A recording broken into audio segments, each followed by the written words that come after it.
The role of the New York Times throughout Israel's genocide has been, let's put it this way, instructive. It has frequently whitewashed Israel's atrocities, often simply ignored them, given undue deference to Israeli claims and indeed lies, deference, of course, to Israeli official narratives, erased Palestinian voices and experiences. Well, we could go on. Its all too infrequent investigations into Israel's atrocities have been detached from the newspaper's overall narrative of what Israel is doing to the Palestinian people. And even then, they often water down, omit, offer apologetics, whilst regurgitating what has already been long established by journalists and media outlets elsewhere who have only a fraction of the same resources.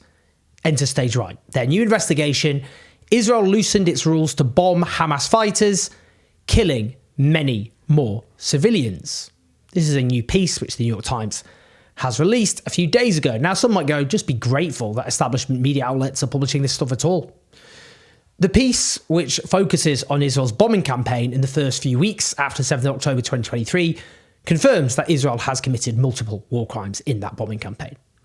The newspaper notes how an order was issued at 1 p.m. on the 7th of October 2023, which granted mid-ranking Israeli military officers the authority to approve missile strikes against thousands of supposed militants and military sites, and that they could now aim for those classified as the lowest-ranking fighters. And crucially, these mid-ranking Israeli military officers now had the approval to target those classified the lowest-ranking fighters if it meant risking killing up to 20 civilians. That is 20 civilian deaths being an acceptable level of collateral damage for one supposed strike on a lowest ranked fighter, which we'll discuss more later on. According to this New York Times article, mid-ranking officers had never been given so much leeway to attack so many targets, many of which had lower military significance at such a high potential civilian cost. Crucially, the newspaper states the order, which has not previously been reported, had no precedent in Israeli military history. Let me just read part of that again. Which has not previously been reported. As soon as I read that sentence, it jarred, because what was being reported was instantly familiar to me. And I knew why. Because I had covered an investigation into this by the Israeli-Palestinian media outlet Plus 972 magazine back at the beginning of April. That is nearly 9 months ago. When discussing the use of an artificial intelligence targeting program, which would literally come up with targets without human input to be obliterated, often alongside their entire families, a program named Lavender, the article in Plus 972 magazine stated the following. In an unprecedented move, according to two of the sources, the army also decided during the first weeks of the war that for every junior Hamas operative that Lavender marked, it was permissible to kill up to 15 or 20 civilians. In the past, the military did not authorise any collateral damage during assassinations of low-ranking militants. The article also quoted an Israeli military source who said the following. Every person who wore a Hamas uniform in the past year or two could be bombed with 20 civilians killed as collateral damage, even without special permission. In practice, the principle of proportionality did not exist. That source went on to say, in this calculation, it could also be 20 children for a junior operative. It really wasn't like that in the past.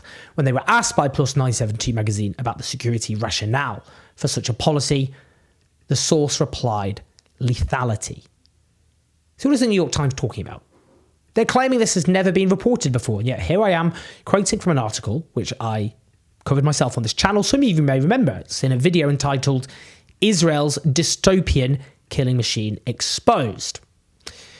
Now, another quote in the article. Let's go for it, shall we?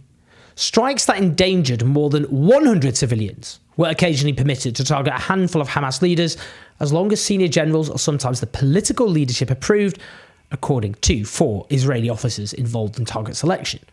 Let's go back to that Plus 972 magazine article, which says that their sources told them, in the event that the target was a senior Hamas official with the rank of battalion or brigade commander, The army on several occasions authorised the killing of more than 100 civilians in the assassination of a single commander. Here's another chunk from the article. In the bombing of the commander of the Shira battalion, I've mispronounced that, apologies, we know that we would kill over 100 civilians. This is one of the sources referring to a December the 2nd, 2023 bombing that the IDF spokesperson said was aimed at assassinating Wissam Farhat. They said, the source, for me, psychologically it was unusual. Over 100 civilians, it crosses some red line. In actual fact, the New York Times waters down what was originally established by Plus 972 magazine. Plus 972 magazine says strikes that... Sorry, let me get this right. The New York Times say strikes that endangered more than 100 civilians were occasionally permitted. That's what they said.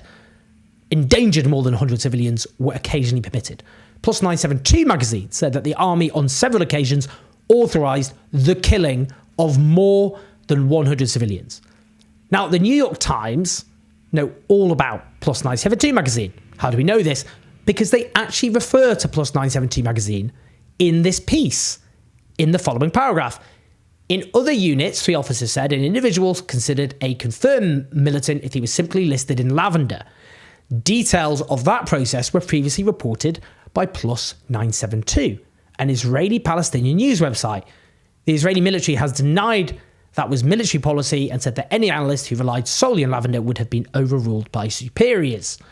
Well, it's striking here. They're not attributing their work properly.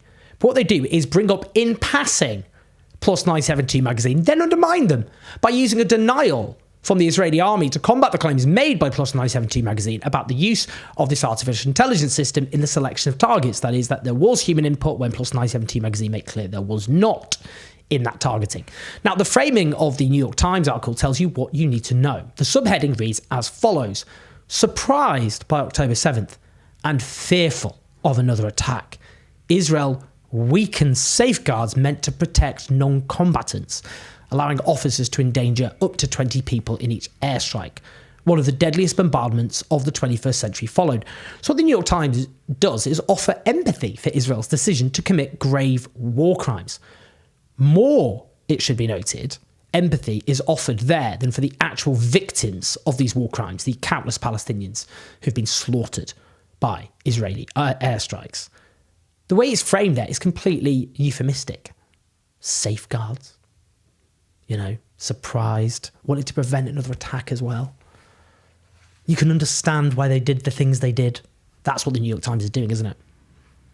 Oh, it's hideous, but given what they were up against, given what they'd gone through, not how they would have framed 7th of October, is it? No. Indeed. It's a classic example there, isn't it, of what the Palestinian-Canadian lawyer Diana Booty said along the lines of the mantra being nothing justifies 7th of October, but everything can be justified by 7th of October.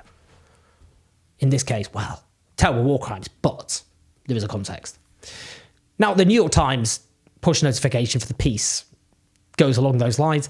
How Israel loosened its rules, followed by shocked by October 7th. Israel severely weakened its system of safeguards meant to protect civilians to fight Hamas, the Times found.